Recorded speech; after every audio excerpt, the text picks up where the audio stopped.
Hey everyone, welcome back to another episode of your daily guides. Starlight Billy just released and has a lot more going on than he first lets on. If you're new to the channel, make sure to like and subscribe. But without further ado, let's get into it. Starlight Billy is a physical rupture DPS with strong damage, stylish animations, and a kit that rewards clean resource management. So even with version 3.0 coming up, he's still a character you should seriously look at if your account needs that role. TLDR, at the start of a fight, you're using basic attacks, passive gain, and perfect dodges to fill his resource meter. But once he reaches his full resource meter, you can hold his basic attack to activate Full-Throttle Starlight, where he rushes forward on his motorcycle and fires off a huge laser attack, or hold his skill that makes him slam his bike onto enemies. For W engines, his signature S-Rank option, Starlight Rider Faceplate, gives him the best overall result. It supports his HP scaling and gives him a strong crit rate boost, which fits perfectly with how his kit works. Without the signature, King Ming Birdcage and Wrathful Vajra both work as S-Rank alternatives, but they fall around 12% behind his best option. For drive discs, 4-piece Yunkui Tales should be your standard choice, because Rupture agents benefit heavily from the HP and stacking crit rate.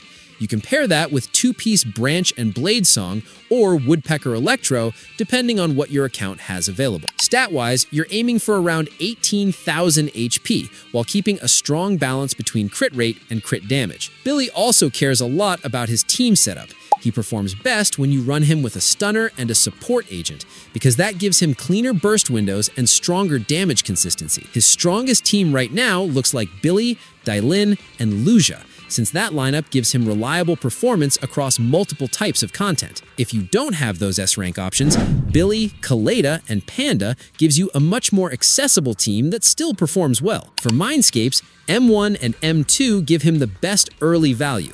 They help with resource generation and give him a clear damage increase, which makes his rotation feel better without needing huge investment. I'd say that's a good stopping point if you've been saving. To finish it off, Billy works well for players who need a strong physical rupture DPS and want a character who feels smooth once his rotation clicks. His gear doesn't require painful farming, his playstyle stays easy enough to understand, and his presentation carries a lot of personality. His longer animations can feel awkward in some situations, and version 3.0 could still shift the meta in ways we can't fully predict yet, but Billy has enough damage, sustain, and team flexibility to feel like a solid investment. So my overall conclusion is skip, as 2 patches from now, we are probably going to be getting Ramiel, who is, in case you don't already know, a Void Hunter. But what do you think? Let me know your thoughts in the comments below.